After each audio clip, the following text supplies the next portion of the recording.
So, I'm the fire code guy, Bart's the building code guy. And since I'm speaking now, let's talk about the issue. The major issue is the Appendix M, and I think Kathy, my lady that works in my office, is getting some copies of it. But Appendix M, basically what Appendix M is I want people to get confused about a sprinkler requirement.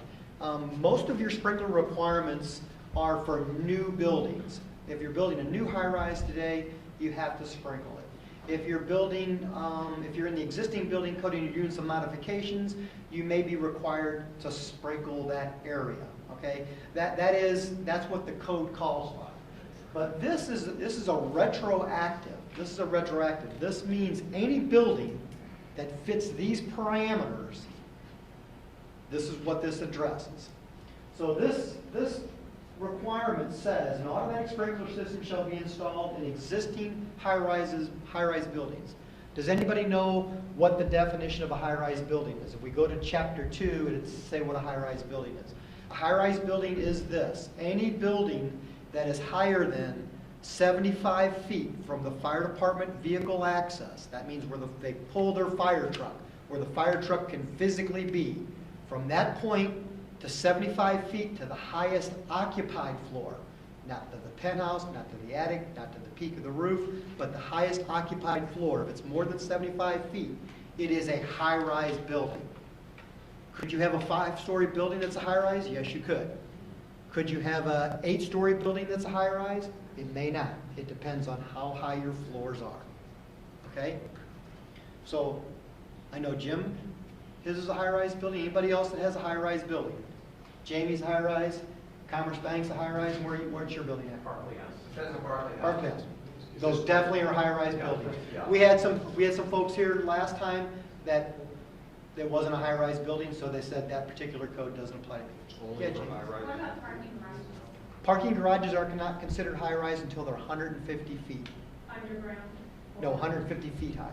Okay, so it doesn't apply if they're underground, like 3 levels or? Unless it's 150 feet below that. Okay. Yeah. This does not include, Kathy, could you pass those out? no. I'm sorry. This does not include 3-story multifamily buildings. This does not include 3-story multifamily buildings. It doesn't matter what the occupancy is. Parking garages are a different animal. They're not considered high-rises until they're more than 150 feet for sprinkler requirements. Another question. If it's a 3-story multifamily building and it's renovated, is there a requirement? Not here. This is a retroactive for high-rise buildings.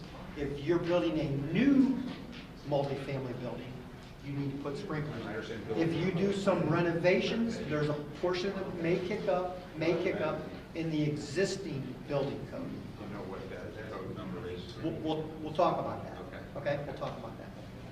So, this is you own an existing building. I think there's 3 or 4 people in the room that own these buildings. Okay, this affects you.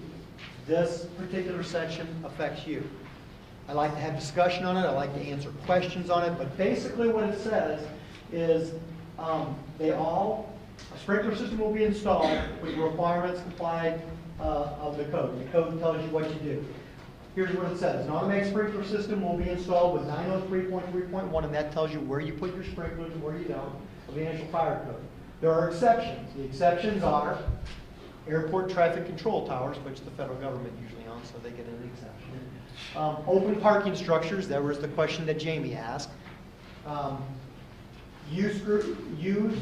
a utility. And F2, those are factories. Okay? So, and they also must comply with this item right here, and this is the big one. It's a compliance schedule. It says that building owners shall file a compliance schedule with the fire code official no later than 1 year after the effective date of the code. The compliance schedule must not exceed 12 years for an automatic sprinkler system retrofit. How I read that and how I interpret that is, if the Board of Aldermen decide to adopt this and pass this on January 1st, 2016, that means it's my job to sit down with all prospective building owners and work out a compliance schedule within 1 year. And hopefully, if we can comply with the code that says within 12 years, that building will be fully sprinkled. That's how I interpret this. Now, you have a lot of different issues. You have commercial buildings that are maybe single building owners where their business owns the whole building. They don't have to deal with tenants. You have Pierre Leclerc back there that has multiple tenants. Then you have a residential high-rise that has, everybody owns a little bitty portion. So as you see, it could be very complicated, and you may not have an identical compliance schedule. It could be very difficult. But that's what the code says. You got 12 months to try to figure out how to do it. Can there be some variances? There could be, there couldn't be. It's just that they're all different. I know the Commerce Bank building, about 60, 70% of it probably already has sprinklers. So maybe, maybe you work with that. And so there, all these different situations. A lot of questions we had last time was, what's the cost? The cost varies. It varies on when they can do the work, the type of construction. It varies. I can't give you a cost, and I can't tell you how long it will take you. But we have a year to talk about it. And you have 12 years to complete it per code. There may be some ways to augment that. Any questions about Appendix M? In the International Fire Code 2015 edition that's being proposed to the Board of Aldermen.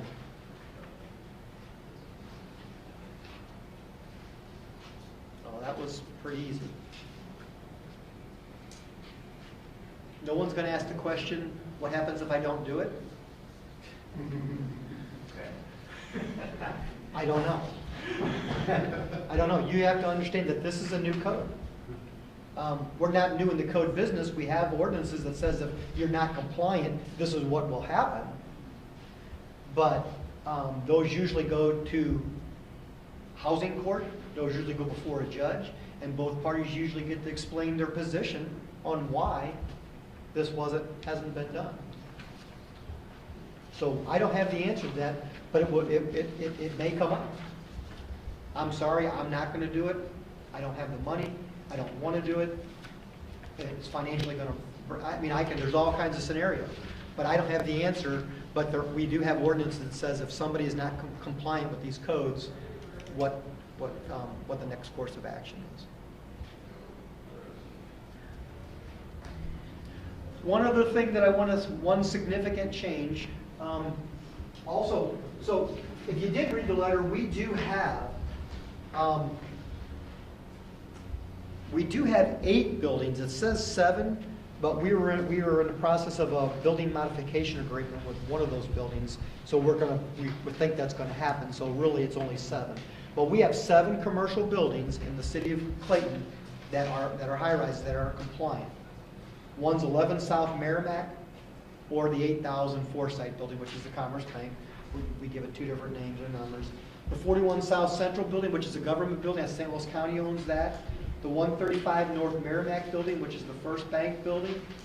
200 South Hanley. 7701 Forsyth, which is Pierre Leclerc 1. 7711 Bonham, the Equity building. 7777 Bonham. So there are some high-rise buildings in Clayton. And we have 43 high-rise buildings, if anyone wants to know. So we have quite a few that are compliant, but we have some that aren't. And then we have 4 buildings that are residential occupancies that are not fully sprinkled. That's 200 South Brentwood, Park Towers, 230 South Brentwood, Bethesda, Barclay House, 710 Hanley, which is the Whitehall Club, and 900 South Hanley, which is Hanley Towers. Yes, sir? This hasn't been adopted yet, correct? That's correct, sir. This is what's being proposed. But the owners of the buildings go before the board and try to get a grandfather them in? They have that is an option. Everybody has a voice in the city of Clayton. Okay, so they could go before the board. Everybody has a voice. Try to change that. They certainly could. That's what this is all about. What are your options? How will this affect me? How do I let my voice heard? Who do I talk to let them know how I feel about that? That's what this is for.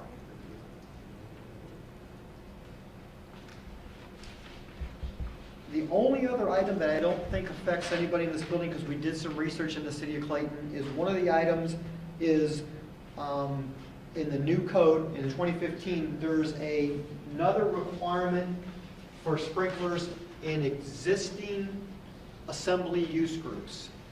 They're A2 use groups, which are nightclubs, restaurants, banquet halls, anybody that, large assembly groups. This is another retroactive thing. If you have an occupancy load over 300, you're required to sprinkle your building. We have the best of our research, we cannot find any buildings that have an occupancy for assembly use group that are over 300. But if you're deciding, well, we have one that sometimes their occupancy is this, sometimes their occupancy is that, we've been very clear on what their occupancy is, and they have the option to sprinkle it or keep their occupancy where it is.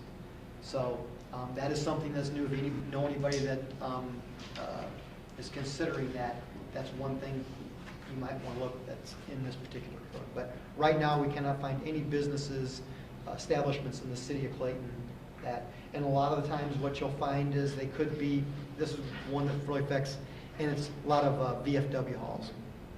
You have some of your VFW halls where they have an occupancy, they have dances, serve alcohol, food.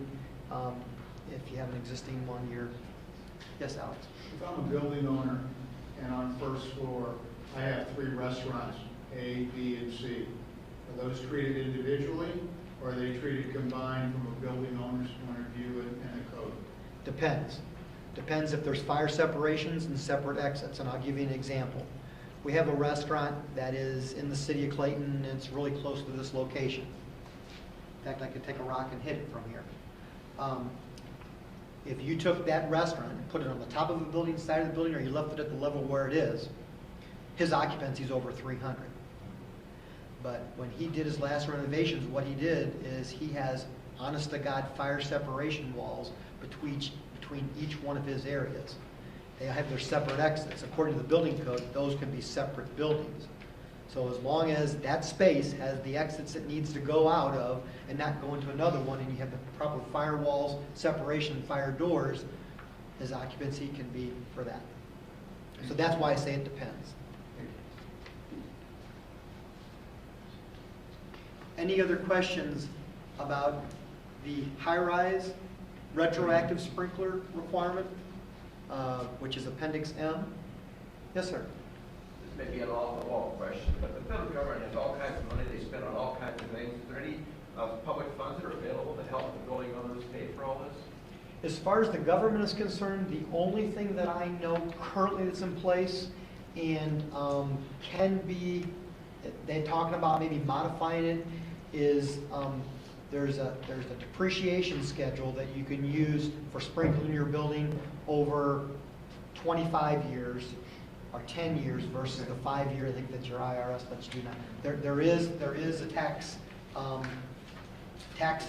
it's a deceleration or acceleration, a depreciation for installing that system. That's the only thing that I know. Okay, thank you. You know, there's a lot of Sure. Does the city of St. Louis have this kind of ordinance, you know? The city of St. Louis is looking at the 2015 code, just like we are. The city made a couple modifications a few years ago. The fire department used to enforce the International Fire Code. The fire department no longer does that. It's back to the building department. So what the city did is they kind of took it away from me and gave it to him. Now he's in charge of it. Here in Clayton, the fire department still enforces the fire code. Thank you very much. So the city building department will be the one, but they are researching the 2015 code.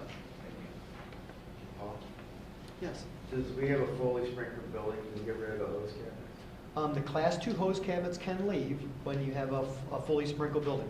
Class 3 is just the connection itself, Right, you have to but connect the it. hose and everything else can leave, just the connection stays. You have a Class 1, 2, and 3, and the code says once you have a fully sprinkled building, you can have a Class 1 hose connection. So your fire hose and stuff goes away.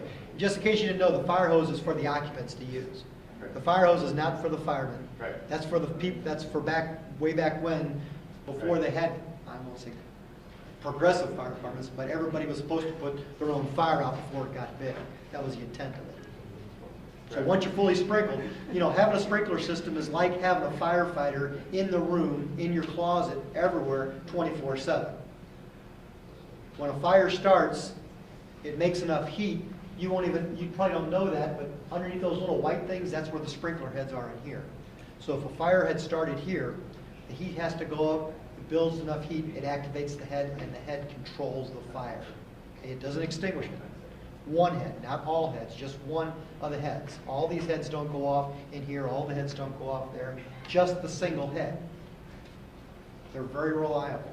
So there's no need for a lot of water for the firemen to use the standpipes. Contains the fire. And believe me, all this carpeting can be cleaned and replaced, but once you get the smoke and the fire damage that it comes in after, it's pretty tough. But those sprinkler heads are very effective. It's a huge life safety thing.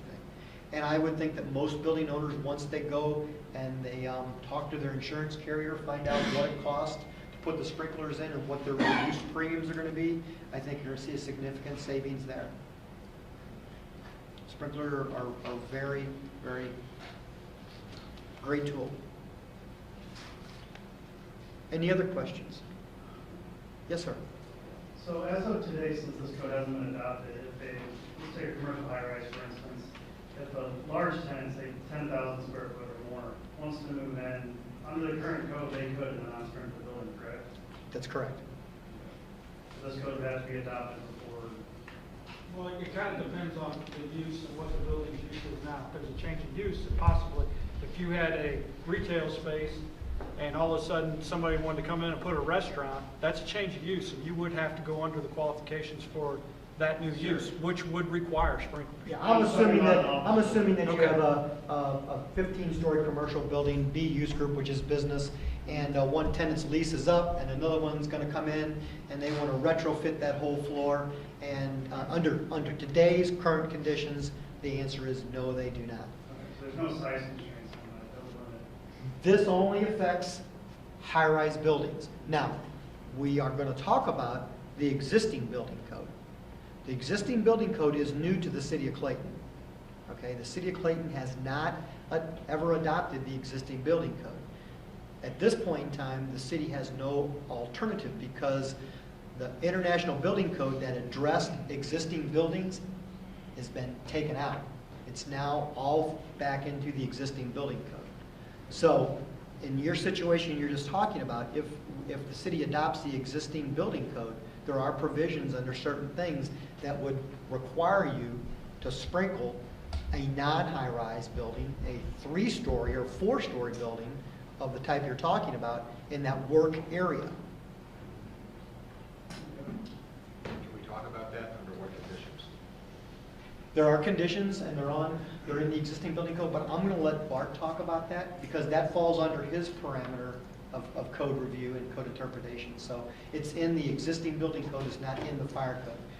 If the existing building code says you got to sprinkle the building under the conditions with the fire code, then you come to the fire code and says, and the fire code tells you where you have to sprinkle, where you don't sprinkle. But the existing building code says you need to do the sprinkler work. What triggers sprinkler work in existing buildings that are going through renovations? That's the Now, question. That's the question, yeah. So any other questions before I let Bart talk about the existing building code and sprinklers, where they kick in and where they don't kick in? Thanks. Good afternoon. In the past, the city has had adopted the International Building Code, the International Mechanical Plumbing Code, and the International Residential Code. In this last code cycle, the ICC did offer at that time the International Existing Building Code. The city didn't adopt it in 2009. Instead, we used Chapter 34 out of the IBC. And this is the existing building code. So that Chapter 34 was a condensed version. It was very confusing. It did leave us an out. It left the applicant, your architects, an out. It allowed you to use the existing building code. So a lot of things that took place in the city were done under the existing building code because there was an out for the applicant, not for the city. There wasn't that section that allowed the architect and the designers to do that. It allowed it for their benefit. So we couldn't enforce it because we didn't adopt it. Now we are adopting the code. And so it is enforceable. And your question regarding alterations, there are 3 types of alterations in the existing building code. There's a type 1, a type 2, and a type 3. A type 1 is where you just go in and what is commonly referred to in real estate as update. We go in, we put new cabinets up, put new counters in, maybe plaster's peeling over here, so we just put some 1/4-inch drywall over it. That's a type 1 alteration. A type 2 alteration would be if we went in and we started reconfiguring a unit. I've got a 4-unit building, and I go in and I start reconfiguring 1 unit. That's a type 2 alteration. And there's different things that need to take place as you move up on the scale. Then there's a type 3 alteration. A type 3 alteration is when your renovation affects more than 50% of the building area. Not a floor, the building area. That's a type 3. For those of you that have high rises, there's a whole separate, just like in the IBC, there's a separate category of requirements for high rises. Once you get to 75 feet and are below 420, there's a whole list of requirements. Then you get above 420, there's a whole nother list. So the way that affects you, and you, I think, sir, you described the building, you have a multifamily building, it's 3 stories? Okay. Under the existing building code, if your building has a total occupant load below 30, which I'm sure it does. Below 30. Yeah, below 30. Not living there. Right. How many units do you have? Well, it could be 36, it could be 33. Units? Yes. Now, there might be situations where you would have to sprinkler if you were to alter more than 50% of the building. Well, that's what I'm concerned with. Yeah. What's 50% of the building? If you do a kitchen, you do a bathroom, that's obviously not 50%. No, it would be 50% of the building area. Square Or footage. square footage. Including basement and common areas and everything? I believe so. That's part of the building area, yes. And what if you were a type 2, you were just reconfiguring, taking a 3-bedroom, making it a 2-bedroom? If the work area affected more than 30 occupants, you would have to sprinkler.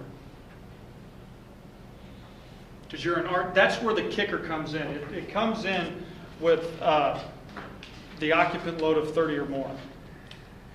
See, there's, In a single building? yes, In a single building? Yes. Single separate apartment? yes, yes.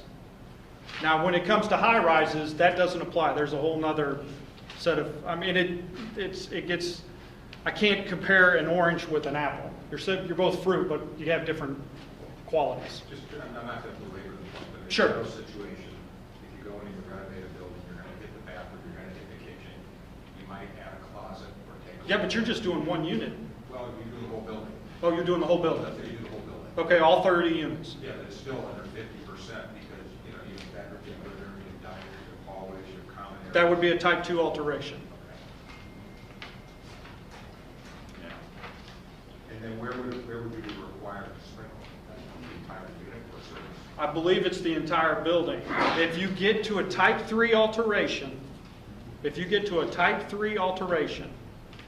and it's an R2 and it has more than 30 occupant, your occupant load of the building is more than 30, then that would be, This is when you building code gives you definitions of level 1, level 2, and level 3. It's kind of crazy.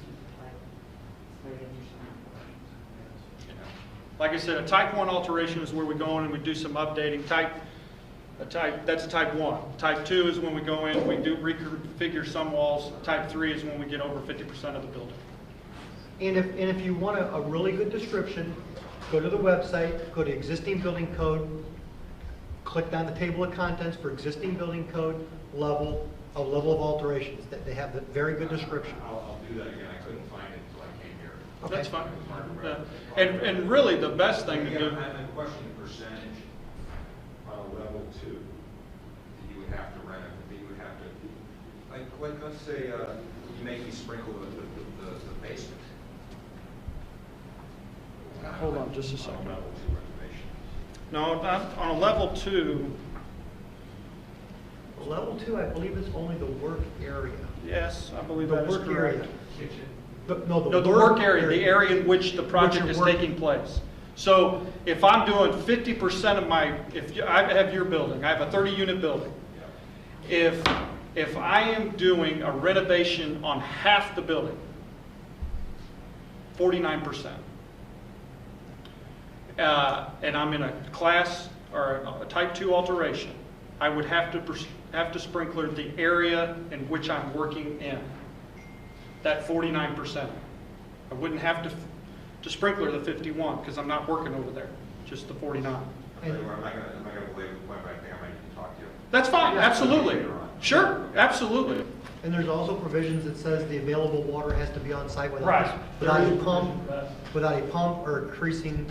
So there's all kinds of things that have to be in place for it to happen. Basically, what the code says is if the municipal water service cannot provide you the amount of water that you need, then you don't have to sprinkler the building. Is there any other questions regarding that issue? No? Okay. That's the existing building code. We're going to adopt the international building code. There are a few minor changes, but nothing that I can think of offhand that's staggering. Then the international plumbing code, the mechanical code, then we'll get to the international residential code. The residential code, and as I mentioned earlier, we're going to adopt the swimming pool code.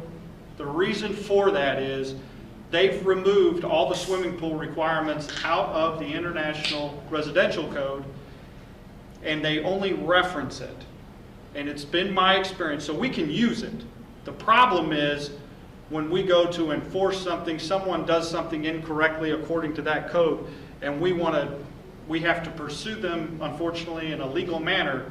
It's very difficult for us to do that by reference. So we're going to go ahead and adopt it, so we're able to, if we have an issue, we can address it. So it's really, as the ordinance is written now, we can still enforce it, but we're just going to go ahead and adopt it so that if there's an issue legally, we can pursue that. So, and then there's the International Residential Code, and probably some of the big items in it do occur in the energy portion of the code.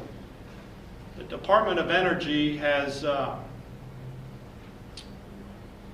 the best way to say this? The Department of Energy has persuaded the ICC to strengthen their requirements when it comes to energy so that they will continue to be the recommended building code on government projects. So in the last 4 code cycles, we've seen a continuous increase in the requirements of the energy code. Some of you may have heard that now we're going to require, in the IRC, you'll be required to have an R42 in the attic. Currently it's 38. It was 30 several years ago. It's slowly progressed. It's gotten to the point now where they've determined that the houses are getting so tight that we have to provide mechanical ventilation. So that's a change in the code, in the International Building Code. Most of the hot button topics have come out of the energy portion of the IRC. The only other topic that I can think of that is generated some more interest is in the IRC this year, or with this edition, when you use engineered floor joist, you have to protect that with 1 layer of drywall now. If you use dimensional lumber like we have for many, many years, there is no requirement for that protection. That protection only applies if you use an engineered joist or a truss. And there is an exception, though. There's an exception if it's smaller. Yeah. No, sprinkler. No, yes, the sprinkler. But there's also one if the area's, I think it's 200 square feet or something, but it usually doesn't apply. We don't typically see that type of construction where all we do is build basements to house the mechanical equipment.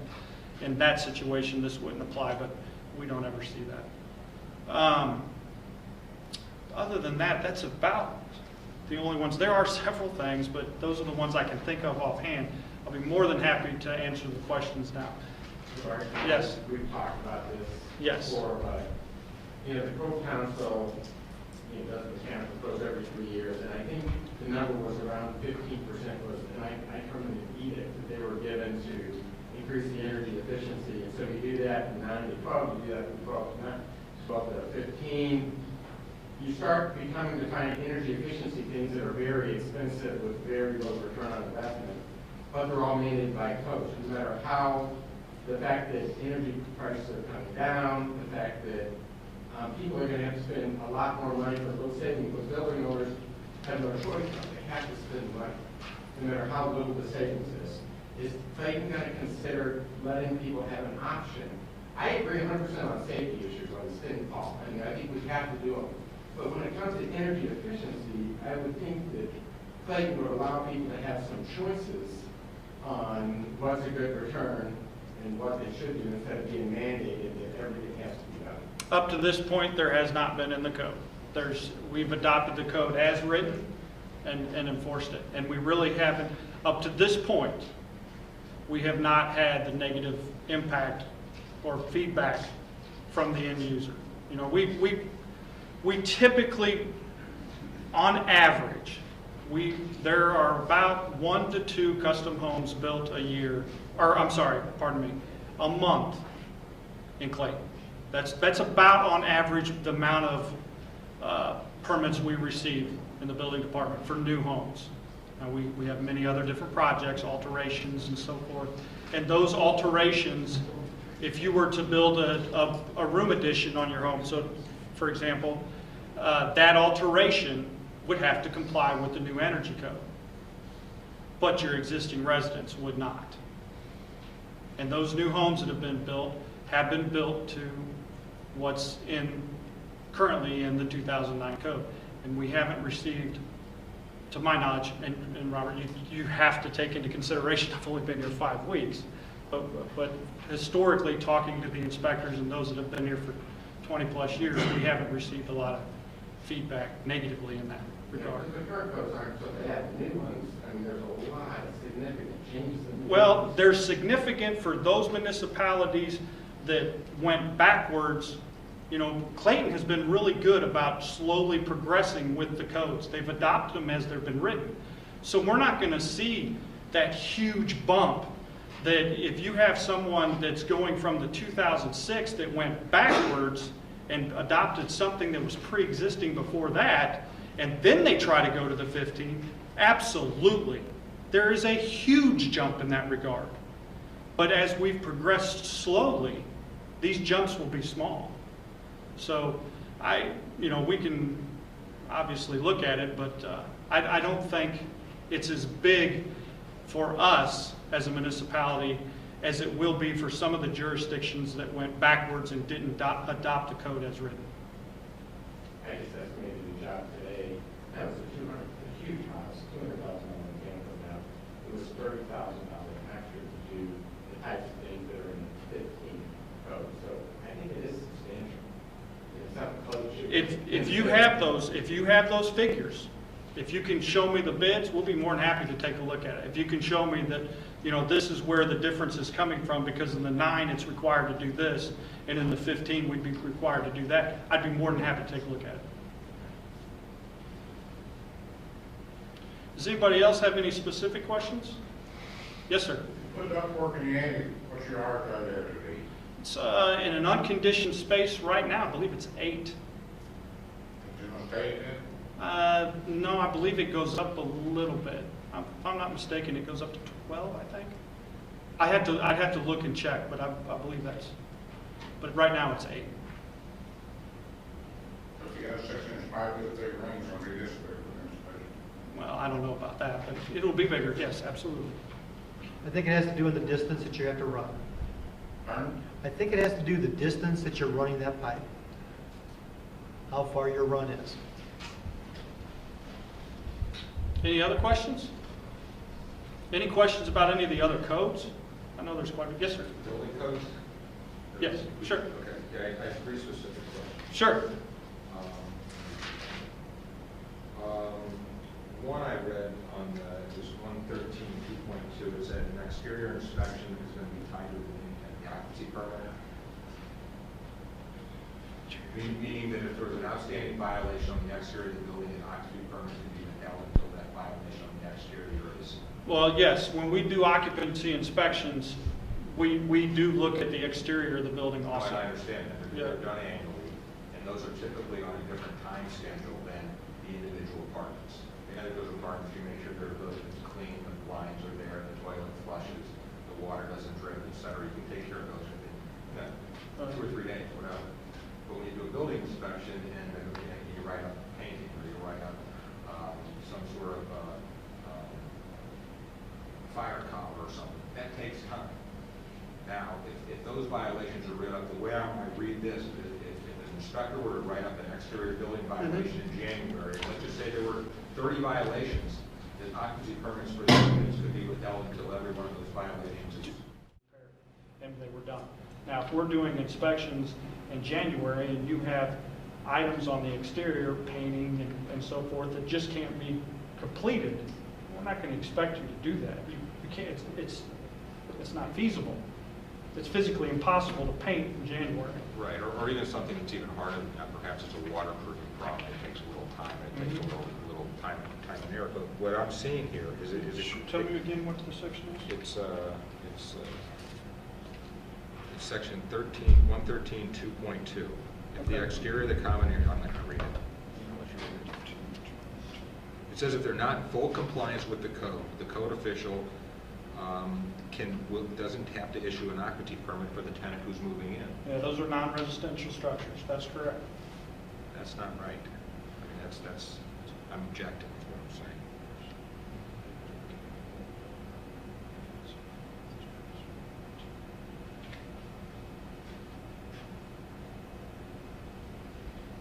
Yes, I think what that's saying is you can't get an occupancy. It's unlawful for any person to occupy or operate out of a space until the occupancy is granted. I understand that. Okay? But if a violation was written up in January, let's just say it takes till December to fix it, for whatever reason, people who move in May, June, July are not going to get occupancy permits according to this. I think that comes under my discretion.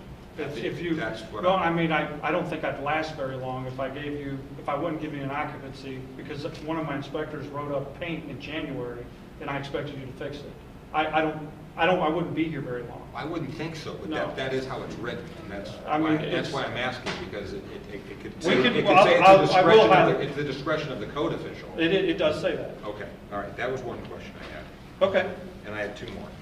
From a practical standpoint, and I understand it, it says that. Which were you at? I'm on page 11.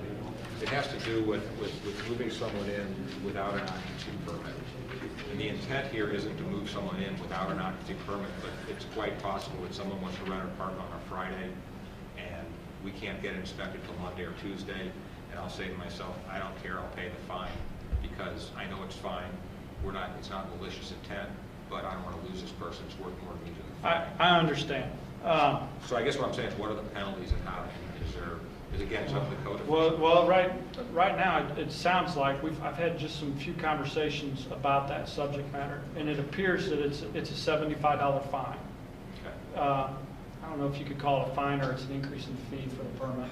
Whatever you want to call it. But, there's certain circumstances I can understand, but, and that's the way we're doing it right now. I want to be clear that it's not with any intent of the. No, I don't believe it is. I think the reason for that is have you been out there with your inspector, with the inspectors when they're done? It's very difficult to really do a thorough occupancy inspection when we have when people's stuff is in the units and we can't get to different things in different places. It's vacant, it's empty. Right. It's ready to go. Hey, but they haven't moved in yet and we're still able to do it? I'll call you on this. Okay, very We don't good. need to talk Sounds about it. good. Okay. You could do it ahead of time, I mean, if it's vacant. Absolutely. Yeah, it's Call us and it's an we'll- asterisk to this conversation. Okay, sure. Okay. Is there any other questions? Yeah, but it relates to fire and it has to do with the streets. Are we going to come to that? Oh, that's a different topic. The ordinance for fire lanes is at this particular time, what is in the existing 2009 International Fire Code for fire lanes is pretty much staying as is. Okay, what's in the 2009 is in the 2015. The only thing that we're highlighting, there's a little bit of words that are different, but what I want to just talk about is the code official or the fire chief has the authority to deem what is appropriate and what's not appropriate. And that's what we're doing right now in Clayton. The fire chief is working to find out what roads need to be so wide, and that's what the code says, and that's what we're in the process of doing, is evaluating every street in the city of Clayton and finding out what is the appropriate width to deem it as a fire lane. Okay, and the question is, when is that going to be voted on? They are working on it. Because I'm confused about it too, because, and I've talked to a lot of people, and when I talk to you, it seems to be that the aldermen have the authority to alter and adjust that. Well, the way the current code reads is the fire chief has the authority. Okay? The Board of Aldermen have adopted an ordinance, and that ordinance gives the fire chief the authority to deem what he feels is the safe width for a fire lane. Okay, let me get specific then. What I've heard is that parking was going to be limited on one half of the street in the apartment condominium neighborhood, specifically the Moreland to the Devon area. Okay? Without a doubt, that would be the most catastrophic event that could possibly happen to everybody involved in the entire city on every level. Furthermore, I'm questioning, and I talked to Leiter Cruz and Alderman in the city of St. Louis, who knows nothing about it, how they're planning, the city's planning to do that in the Devon neighborhood, where half the neighborhood's in the city and half the neighborhood in the county. They are looking at it. I cannot give you a definite answer of what the outcome's going to be. I just know they are looking at it. All right, I guess what I'm going to say is I'm asking to be involved on, as soon as any sort of decision has been made or conclusion has been made, so that we can get involved in the discussion at that point. Susan, could you make sure that this gentleman wants to make sure that he knows about, as you know, some of the parking stuff has come up. We have decided, the chief has decided, and he will let the board know of this, that is one item that we made one insertion that we're now going to remove. Okay. That's what's, since all this has come up, we've looked at that really closely and says, maybe that's not the best, because really what we did is we inserted one line, and the code really says the same thing as the fire chief has the authority to. Which I can understand and appreciate. Okay. It just was very specific. Yeah, and as of 2 days ago, we looked at that real close and says, you know what, we probably should take that out. And it will be very well noted that when the next reading comes up, that the board will be informed that we have recommended to take what we put in back out, so we're in line with what the code says, not making a special provision. It's very much appreciated by me.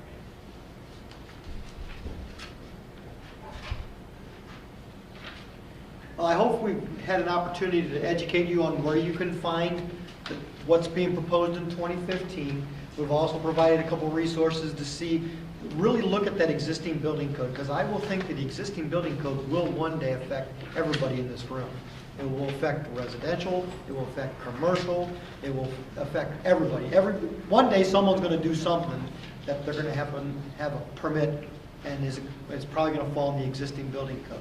Look at those things that are defined as repairs, look at those things that are defined as level 1, 2, and 3, and look how it is confusing. And the question the gentleman has, what if I'm doing this? If you can give us specifics, we can open up the code book and go, in this circumstance, because it's a learning experience. Your design professionals have to know where to go, and it's very easy. They can say, it's existing building code. They're going to say, well, if you're doing this, this is what you have to do. If you don't do this, you do it this time, and this time the next time.